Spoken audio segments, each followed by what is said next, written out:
Actinver, acostúmbrate a ganar más. Presenta Cuéntame de Economía.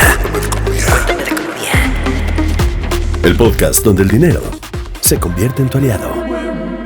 Cuéntame de Economía. Bienvenidos. Ganó Donald Trump y está de vuelta en la Casa Blanca para 2025. ¿Y saben qué? Viene recargado. Esto nos genera una serie de dudas. ¿Qué sigue para la relación comercial con México, para nuestra economía, para la revisión de lo que va a ser el tratado comercial, el famoso TEMEC, y también para nuestra relación? Y para hablar de este tema, hemos invitado a Fernanda Hernández, nuestra editora de La Mesa Internacional, y también está con nosotros Ricardo Aranda. Él es maestro en Derecho Internacional y también fue parte del equipo negociador del TEMEC en aquel lejano 2017. Si les parece bien, pues Ricardo, creo que tú tienes mucha experiencia con el tema de pues esta negociación, lo difícil que debe ser negociar con el equipo de Donald Trump, con un Robert Lighthizer, en fin, con el aparato de Donald Trump. Si te parece, si les parece, vamos a empezar con esto. Cuéntanos, ¿cómo fue esa primera negociación? Claro. No, pues muchísimas gracias. Gracias por invitarme, Beto. Gracias. Un gusto estar aquí contigo y con Fer en esta edición de Cuéntame de Economía. Yo lo que te puedo platicar es que sí fue una negociación sui generis, la del TEMEC como lo conocemos hoy, como lo tenemos hoy. Pues y esto es algo que se dijo por varios funcionarios de la Secretaría de Economía, donde yo era parte del equipo negociador. En ese momento se decía: a alto nivel podía haber cualquier cantidad de mensajes, cualquier cantidad de acusaciones, cualquier cantidad de amenazas, pero a nivel técnico las mesas de discusión continuaban su trabajo. Es decir, para la negociación de un tratado de libre comercio, tú tienes a los jefes negociadores, que son quienes están en la parte superior de la jerarquía tomando las decisiones más importantes, y a nivel técnico se está discutiendo en cada mesa de trabajo, cada mesa de negociación, el capítulo que corresponde. En mi caso estuve involucrado en dos mesas, la mesa de negociación del capítulo de medio ambiente y la mesa de negociación laboral. Y se decían muchas cosas, particularmente en la mesa laboral. El tema de los salarios era un tema que ocupaba un día así y otro también las planas en la prensa. Pero en la mesa de negociación estamos hablando de derechos laborales, o sea, de derechos que no era subir salarios por decreto, sino cómo llevar a la práctica de manera efectiva los derechos laborales. Ese es un ejemplo que te puedo decir de cómo podría venir el proceso. Mucho ruido quizás superior, pero a nivel técnico confiaría en que se permita avanzar por los expertos técnicos de cada país en la discusión de los diferentes temas que estén en la mesa. Ahora, Fer, yo comentaba que viene recargado Donald Trump. Hay mucha preocupación por si viene con espinitas clavadas en el cuerpo de no haber repetido, de no haber tenido esa segunda gestión de manera consecutiva. Y ahora que ya es inminente su regreso, me gustaría preguntarte si debemos preocuparnos, porque yo veo a la presidenta Claudia Sheinbaum, cuando se refiere al tema de Donald Trump, como que habla que todo está tranquilo, ¿no? Y la misma iniciativa privada, cuando le preguntábamos, oigan, sobre el regreso de Donald Trump, por ejemplo, la industria automotriz, no estaban nada preocupados, ya lo conocen, sabremos negociar. Yo te pregunto a ti, que has estado siguiendo a Donald Trump como candidato y lo vas a seguir ahora como presidente, ¿debemos preocuparnos? Yo sí estoy preocupada porque tengo que seguirlo. Su primera presidencia fue a nivel exterior, y por lo menos cubrirlo a él era pues un reto diario, sobre todo porque era una persona que hacía muchos mensajes de manera muy informal. Su gran canal de comunicación era Twitter. Seguramente ahora será su red social, Truth Social. Ahí nos enterábamos de todo. A diferencia de otros presidentes, o como el mismo Joe Biden, que era mucho más presidencial y era más, bueno, vete a la página de la Casa Blanca o sigue sus discursos desde la Casa Blanca, la oficina oval, etcétera. Con Trump no era así. Con Trump te puedes levantar con que incluso despidió a su canciller por Twitter. Se debe preocupar Claudia Sheinbaum y la IP, o México en general, se tienen que preocupar por esto. Bueno, también les recuerdo que Donald Trump gana la presidencia ahora a diferencia de lo que pasó en 2016, con voto popular, y la gana de manera muy contundente. Se va a llevar todos los que se conocen como swing states, o sea, los estados columpio, que son los que se suelen ir una elección sí con demócratas, otros con republicanos. Ahora todos se fueron con el republicano. Probablemente hasta el momento en el que estamos grabando esto, así va a ser. ¿Qué puede venir de rencor Donald Trump? Sí, porque está muy enojado porque no ganó la elección de 2020. Nunca reconoció que Joe Biden ganó la elección. Sigue sosteniendo aún hoy que se la robaron, que hubo un fraude electoral para robarle la elección de 2020 y está enojado. ¿Eso cómo le puede afectar a México? Quizá no tanto exactamente ese enojo, pero sí puede venir con medidas más fuertes. Sobre México, lo que dijo apenas el lunes, un día antes de la elección, es que estaba amenazando a México con aranceles del 25% a todas las importaciones. Si México no hacía algo para frenar la llegada de migrantes, para frenar la llegada de droga a Estados Unidos. Y de hecho dijo, bueno, sé que tienen una nueva presidenta, una mujer muy, muy amable. En ese momento no la mencionó por su nombre, pero desde el primer día, o incluso desde antes, le voy a decir y le voy a poner esta condición. Y si vuelve a este tema que hizo mucho esta declaración cuando era presidente, que México se aprovecha de Estados Unidos. Sí, eso está... Recordó que pues México es el principal socio comercial de México es el principal socio comercial de Estados Unidos. Entonces se puso muy rudo en eso y dije, no, sí son nuestro principal socio, pero porque se está aprovechando de nosotros y eso va a cambiar.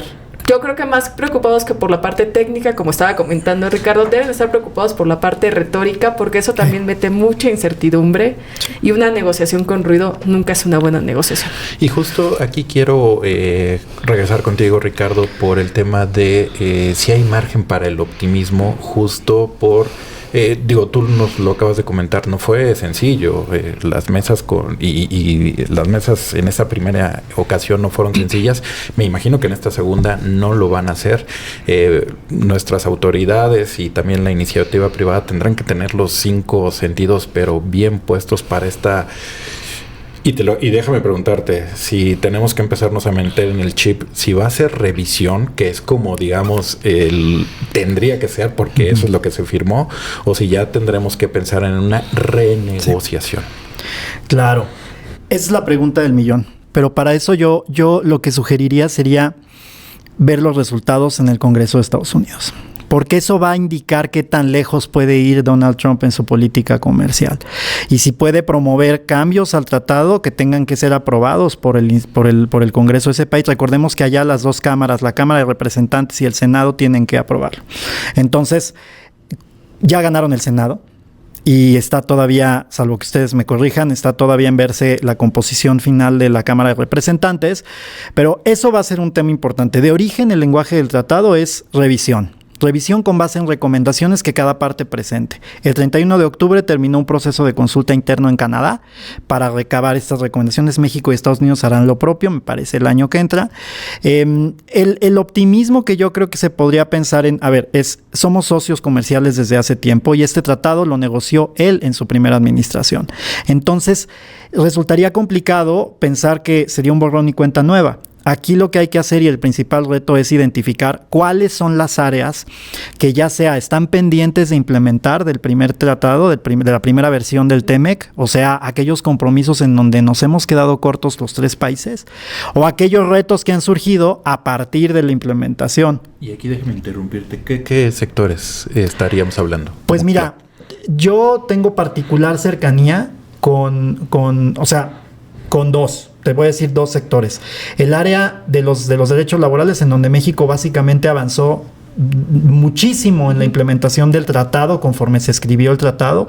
Podríamos tener ciertas opiniones o no en torno al contenido, a las reglas que se acordaron ahí al final, pero al final México cumplió. México ha cumplido y lo ha impulsado. Por otro lado, tenemos la emisión de diferentes leyes que tenían que ver con aspectos como aspectos regulatorios. Para eso tenemos la Ley de Infraestructura de la Calidad o propiedad intelectual. En ese sentido, la Ley Federal sobre el Derecho de Autor fue objeto de una modificación que hasta hoy todavía no tiene unas disposiciones reglamentarias que la implementen. Entonces ahí puede haber elementos que, en contraste a lo laboral, puedan ser relevantes. Y el reto que ha surgido principalmente en la mesa es China. Yo me atrevo ya para concluir este comentario Como fue un tema la atracción de inversiones a México durante la primera vez que se negoció el TEMEC, ahora va a ser qué hacer con China, ya que está teniendo una ubicación en latitudes que pueden ser amenazantes para Estados Unidos, ¿no? Muy interesante lo del tema de China, que yo también comparto, de que juega un papel protagónico y va a jugar un papel protagónico en esta administración de Donald Trump. Porque, por ejemplo, muchos de los mensajes de amenazas, advertencias de Donald Trump han sido de imponer aranceles a lo que tiene que ver con la industria automotriz, que por ahí en una nota de expansión decíamos que a veces más bien este mensaje no es para la industria mexicana, sino más bien es como una indirecta para los chinos. Oye, Fer, pero adicional a este tema de que tú también sabes la importancia que va a tomar China en este segundo mandato de Donald Trump, quisiera que me dijeras la viabilidad de estas amenazas, porque el hecho de que diga, pues voy a imponer un arancel de 25% a los productos si no frenan el tema migratorio, no es tirarse una bala al pie, sobre todo en un país tan deficitario que necesita del comercio. No es una bala al pie por parte del mensaje de Donald Trump. La respuesta corta es que sí. Es darse un balazo en el pie. Quien va a terminar pagando por esos impuestos son los consumidores finales, es decir, los estadounidenses. ¿Por qué mucha gente votó en contra de Joe Biden más que votar a favor de Donald Trump? Porque durante el gobierno de Joe Biden, el costo de vida aumentó muchísimo en Estados Unidos. ¿Qué va a pasar si se implementan esos aranceles? No solo a México, ha dicho que a todos, ¿no? Se les va a implementar con Europa. A la Unión Europea la califica como una mini China. Con China, que es el segundo socio comercial de Estados Unidos, le guste o no, hacen mucho negocio con China también. ¿Qué va a pasar? Se van a elevar los costos y va a volver a subir la inflación. Hay varios reportes de medios estadounidenses que dicen, ojo, porque si esto se implementa, la inflación que ya está controlada en este momento y que todo esté tranqui, de nuevo se va para arriba. Así que viable políticamente y a nivel de popularidad, yo no creo que sea tan viable. Es de nuevo, estas cosas que en el papel suenan súper bien, pero cuando se implementen pueden ser terribles para la economía estadounidense. Y sobre lo que decías, Estados Unidos sí es cierto, es un país muy deficitario. Algunos economistas dicen que los planes que tiene Donald Trump van a aumentar la deuda hacia 2035 el doble de lo que hubieran hecho los planes de Kamala Harris. Que por sí, la deuda va a subir sí o sí, pero va a subir mucho más si Trump implementa estas medidas que tiene, porque también trae medidas de recortes fiscales muy importantes. Entonces, ahí, ojo, sí puede ser bastante contraproducente para la economía estadounidense lo que pueda traer Donald Trump por ahí.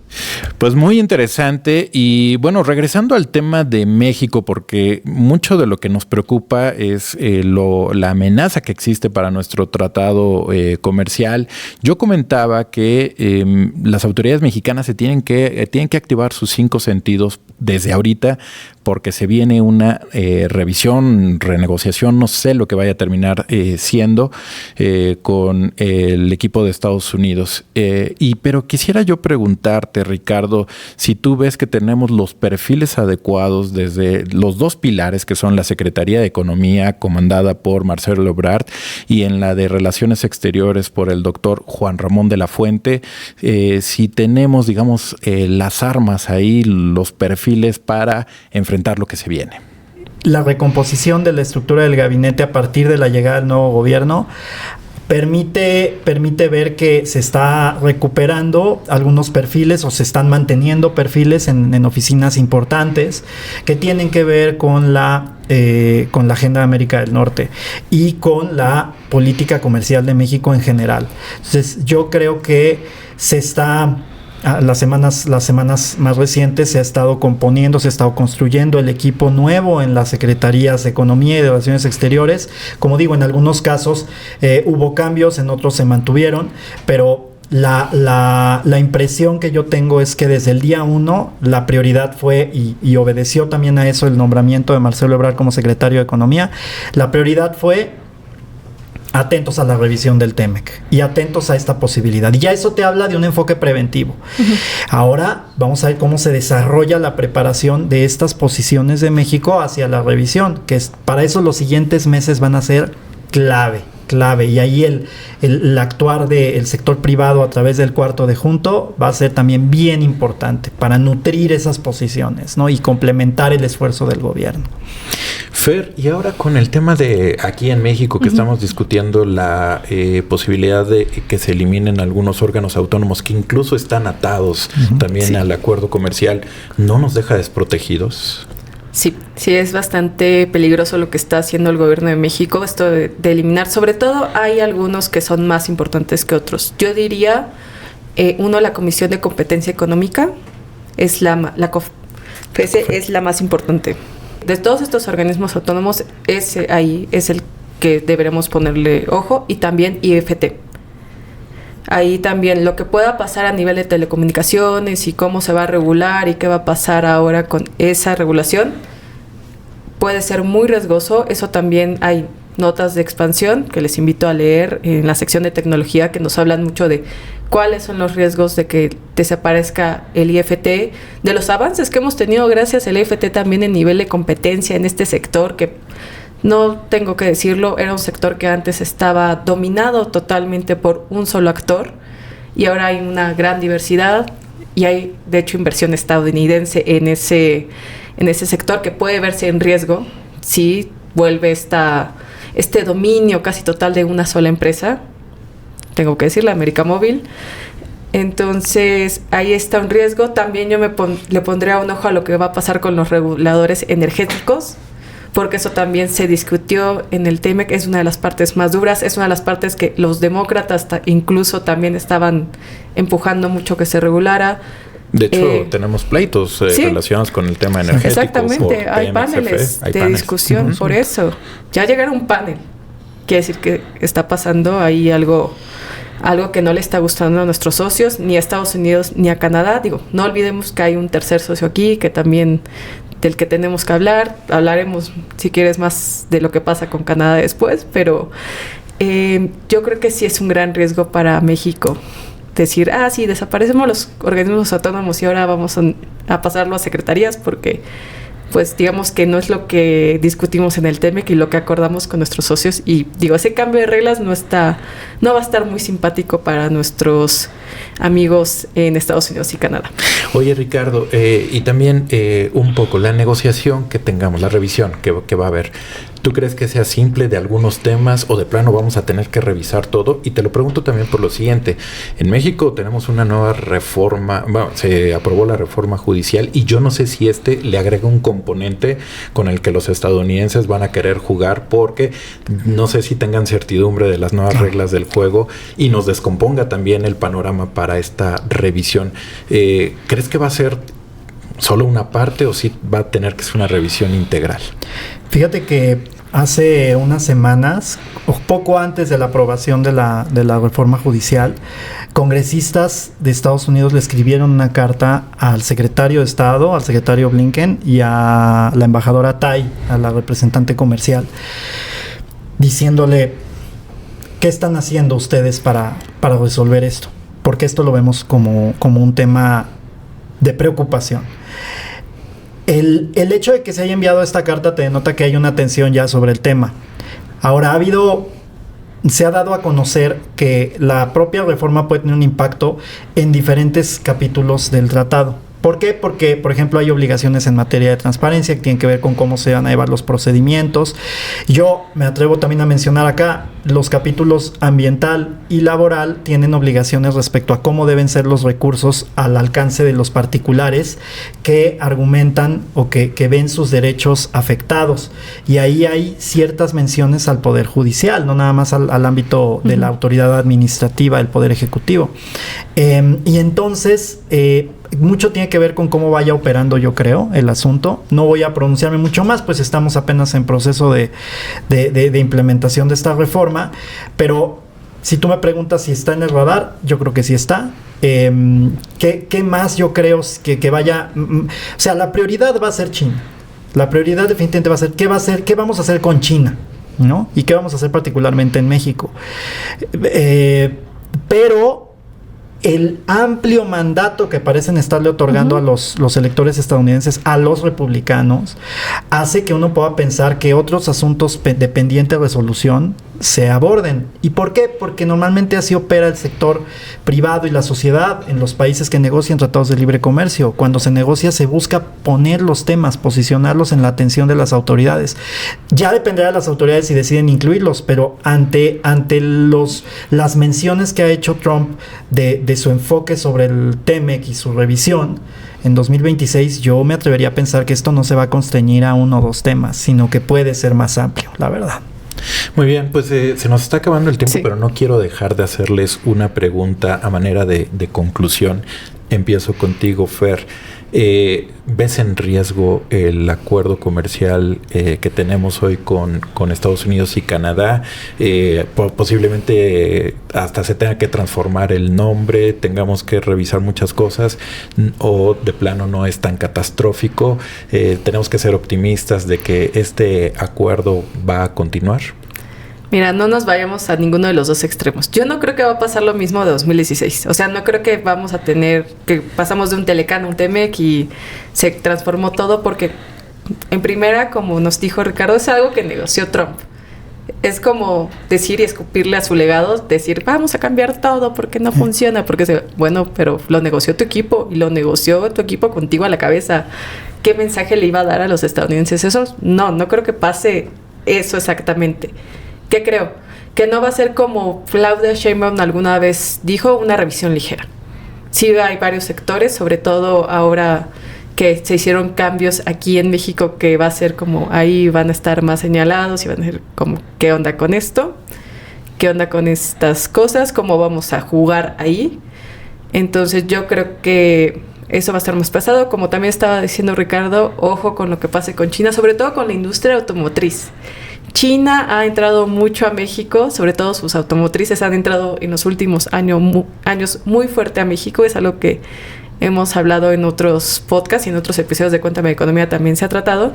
Entonces, ojo ahí, porque Trump es lo que no le gusta. En la convención republicana se puso a decir como de, ay, es que vienen los autos chinos a través de México, y es cuando empezó a amenazar de que no va a dejar que entre ni un auto mexicano a Estados Unidos, que les va a poner aranceles de 200, 500%, lo que sea necesario para que no entren, que también es un poco imposible. Las cadenas de suministro, el coche va y viene varias veces de Estados Unidos a México. Es imposible decir que hay un coche 100% mexicano. El problema, ¿qué tanta inversión china vaya a haber? Entonces ahí México va a tener que balancear su relación comercial con China mejor. Ahí de seguro es donde va a jalar más la rienda el equipo estadounidense. Y sobre estos cambios también en México, pero no, para nada creo que vaya a ser un cambio tipo el de 2016. Ricardo, la misma pregunta, pero te agrego el componente. 2016 no es lo mismo que 2024. Habrás incluso que agregar hasta el tema seguramente en esa revisión. Y te preguntaría en el mismo sentido, ¿debemos preocuparnos de la continuidad o no del TEMEC, de que incluso cambie de nombre? E incluso nos deberíamos preocupar porque sigan llegando las inversiones, sigamos teniendo la bonanza que nos da hoy el famoso nearshoring, o también tenemos que replantear todo eso. Coincido con lo que acaba de decir Fer en que no va a haber Trump no puede ser detractor de algo que él promovió y firmó y se enorgulleció, ¿no? De eso, de su resultado, de esa negociación del TEMEC de 2018-19.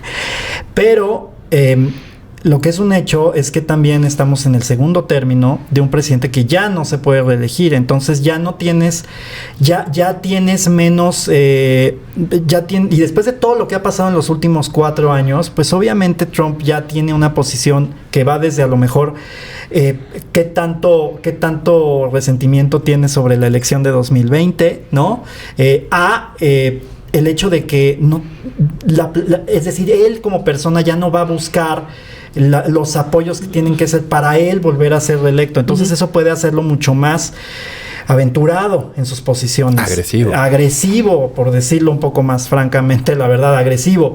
Y yo lo que creo es, entonces, quizá el punto de la revisión del tema que está enfocado en cómo aumentar el control de las operaciones comerciales en la región. Y no digo nada más por Estados Unidos, sino cómo México y Canadá pueden apoyar a Estados Unidos y viceversa para que las operaciones fluyan de un modo en el que se combata la ilegalidad, la llegada de producto que declara ser de un lado y no es de ese lado, y por eso se beneficia del tratado cuando no debería. O sea, esas áreas yo creo que son áreas de genuina preocupación que no nada más ahorita, sino que siempre deben estar en la mesa. Entonces, no te voy a decir que se va a escribir desde cero el tratado otra vez, porque no es así. De hecho, el TEMEC tampoco se escribió desde cero, porque el TELECAN fue un antecedente muy, muy valioso para el TEMEC.